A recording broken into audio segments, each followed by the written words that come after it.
À Nîmes, il y a 52% de femmes dans la population. Vous avez été, mesdames, 58% parmi les répondantes. Globalement, toutes les catégories d'âge ont répondu en nombre. Ce qu'on observe quand même, c'est que majoritairement, c'est les 35-75 ans qui ont répondu. Les plus de 75 ans et les moins de 35 ans, vous avez été nombreux à répondre. 14% de 25 à 35 ans, 10%, 11% de 18 à 25 ans, 11% de moins de 18 ans. Ensuite, en catégorie socio-professionnelle. On l'a entendu tout à l'heure, avec Pascal, avec Jannick, qui disait en gros avoir accompagné des gens pour lire, écrire des questions. C'est toujours une grande difficulté d'arriver à toucher tout le monde. Et de fait, on a globalement des réponses très largement représentatives de toutes les catégories de la population nîmoise et nîmois. Au passage, tous les quartiers s'étaient représentés. J'ai été très étonné du fait qu'en dehors de 2 sous-questions, et j'y reviendrai un peu plus tard, il n'y a jamais plus de 5% de sans opinion, 5-6% de sans opinion. Ça veut dire que le questionnaire, conçu et construit par les militantes engagées dans Nîmes en commun, était un bon questionnaire, qui répondait aux questions que se posaient les habitantes et les habitants. Votre regard sur Nîmes. Agréable ou très agréable de vivre à Nîmes pour 2/3 des habitants de la ville. C'est une ville que vous aimez et dans laquelle vous trouvez qu'on vit bien. Mais, d'abord, c'est pas pareil pour tous les âges. Plus on est âgé, plus on vit bien et on trouve la ville agréable. Plus on est jeune, moins c'est le cas. Le deuxième élément, c'est que quand on vous demande, c'était la question 3, ces dernières années, est-ce que vous avez le sentiment que ça va dans le bon sens ou pas dans le bon sens, que ça s'améliore? Vous êtes 55%, plus de la moitié de la population à dire ça va pas mieux, ça s'arrange pas, voire ça s'aggrave. Et c'est quelque chose d'assez spectaculaire, moi à laquelle je m'attendais absolument pas. La deuxième question, vous vous souvenez, c'était qu'est-ce qui est le plus... qu'est-ce qui dit le mieux Nîmes? Est-ce que c'est la solidarité, le fait de vivre ensemble bien? Est-ce que c'est Rome, la culture, le patrimoine? Eh bien, vous avez été 23%, et c'est quasiment la première réponse, à égalité avec le fait de vivre ensemble, qui avait déclaré ce qui est le plus représentatif, symbolique de Nîmes, c'est que c'est une ville avec des problèmes. Ce qui en soi est un petit sujet. Parce que ça veut dire qu'en gros, vous considérez que le fait d'avoir des problèmes est quasi identitaire, devenu identitaire de la ville. Les 2 premières priorités qui sortent, c'est 1, prendre en compte tous les quartiers, renforcer l'unité de la ville. Et 2, réduire l'insécurité pour toutes, tous et lutter contre les trafics. Ça se détache assez nettement des 2 autres du reste. En 3, pas loin derrière, améliorer l'espace public et le cadre de vie. Et ensuite, vous avez un petit paquet, investir dans l'éducation et la jeunesse, lutter contre la pauvreté et l'exclusion, favoriser le commerce, l'animation, la formation et l'emploi. Dans ces priorités, les femmes et les habitants des quartiers populaires insistent davantage que les autres sur les enjeux de sécurité. Que les jeunes sont plus sensibles que les autres aux questions d'éducation et aux enjeux de lutte contre la pauvreté. Et qu'enfin, l'amélioration du cadre de vie, qui vient là en 3, a une particularité, c'est que c'est présent pour tout le monde. Sur les enjeux d'aménagement et de cadre de vie, priorité numéro 1 est d'assez large, des logements adaptés à tous les besoins. 34% d'entre vous demandez cet élément en priorité, surtout les jeunes, 38% des moins de 35 ans, les ouvriers et les employés, 38%, et les personnes en recherche d'emploi, 48% des personnes en recherche d'emploi mettent comme première priorité non pas les espaces publics, non pas la cohésion de la ville, non pas la qualité des transports, le logement. Et quand on creuse cette question de logement, le premier enjeu, la première priorité, c'est réhabiliter les logements anciens.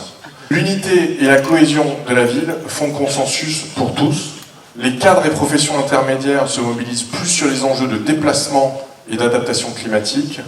Et je l'ai dit, les jeunes, les ouvriers employés et les personnes en recherche d'emploi sont mobilisés plus que les autres sur les questions de logement. Sur la réussite. Sur la réussite, priorité absolue donnée aux jeunes. La moitié d'entre vous, 49%, dites « Ok, culture, emploi, tout ça c'est important, mais la priorité des priorités, c'est l'éducation et la jeunesse. » C'est un consensus général.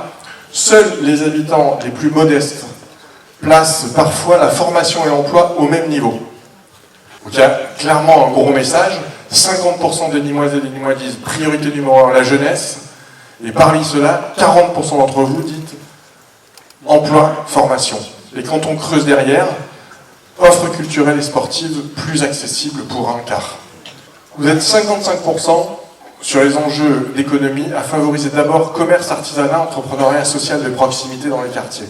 C'est étonnant parce que généralement, quand on parle d'économie, on va plutôt penser à l'emploi, au développement, Et ben en fait, vous vous recentrez sur la proximité. Sur les questions de culture, 3 publics, 3 réponses. Les jeunes veulent des événements populaires et festifs. Les actifs soutiennent tout ce qui favorise les initiatives locales. Et les personnes âgées et les quartiers populaires demandent plus de lieux culturels de proximité. 3e axe, c'était la vie sociale. La vie sociale, il y avait 5 possibilités de réponse.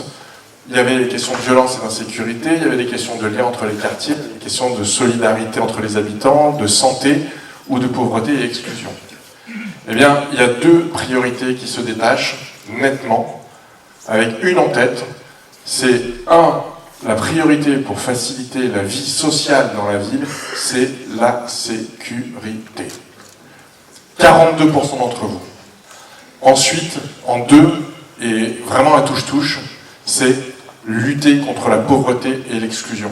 38%. On est vraiment dans des écarts très proches. La sécurité et les violences, c'est une priorité pour les femmes, pour les commerçants, pour les jeunes, pour les ouvriers et pour les quartiers populaires. La lutte contre la pauvreté, c'est une priorité pour les cadres, pour les professions intermédiaires et pour les quartiers du centre-ville. Quand on zoome sur les questions de violence, vous dites d'abord, et pareil, c'est à touche-touche, il faut favoriser la médiation, le travail de proximité, l'accompagnement, et il faut mettre des policiers sur le terrain. Et ensuite, beaucoup plus loin, il faut mettre des caméras, il faut s'occuper des choses à distance. Et la priorité des priorités, c'est mettre des gens sur le terrain, des acteurs sociaux et des policiers. Sur la pauvreté, vous dites en gros, il faut accompagner. Il faut développer les dispositifs d'accompagnement éducatif et professionnel. Et par ailleurs, sur les aides, vous êtes un tiers, notamment chez les moins de 25 ans, à dire c'est sympa de donner des aides, encore faut-il qu'on y comprenne quelque chose, qu'on y ait accès. Et donc en fait, il faut qu'on comprenne comment ça marche. Il faut qu'on ait accès à ces aides. Dernier sujet, la question de la vie démocratique. Vous demandez qu'on vous donne un peu de place dans toute cette histoire. 36% d'entre vous demandaient que les associations et la société civile aient la priorité dans la construction, l'élaboration, le déploiement de ce qui est fait pour vous. Et quand on creuse, vous êtes 43% à dire en fait il faut commencer par les aider, les associations. Vous êtes 28% à demander un travail un peu plus précis et un petit peu plus fin sur les administrations. Quand on rentre dans le détail sur la relation entre les élus et les citoyens, vous êtes presque la moitié d'entre vous, 45%, à dire la première des priorités, c'est même pas qu'ils nous écoutent, c'est qu'ils soient intègres. Enfin, et je terminerai par là, il y avait les réponses ouvertes. 708 réponses, 708 parmi vous ont pris le temps de répondre, de détailler. Et quand on analyse ce que vous pointez, d'abord, ça confirme globalement, si on regarde par thème, ça confirme globalement les thèmes qui étaient dans le questionnaire. Ce qui domine quand même, c'est les sentiments négatifs. De la colère et de l'exaspération pour une petite partie d'entre vous, mais quand on lit les mots qui sont exprimés, je ne vais pas les reproduire là, ça peut être violent. Un cran plus haut, inquiétude et peur. Vous dites, La ville de Nîmes s'est aggravée, c'est dommage. On a peur de sortir le soir, même parfois la journée, il faudrait plus de surveillance. Et enfin, quand même en tête, ce qui résume un petit peu le début de cette soirée, vous êtes 14% à témoigner de l'espoir et de la confiance. Et ce qui est intéressant, c'est que ce qui revient souvent dans ces éléments d'espoir et de confiance, c'est que c'est accolé à ce que vous êtes en train de faire à ce moment-là, c'est-à-dire remplir le questionnaire. Et vous dites beaucoup merci de donner la parole aux citoyens de cette ville. Et, je vais garder celle-là pour la fin, merci pour tout le travail déjà effectué et une priorité, gagner les élections.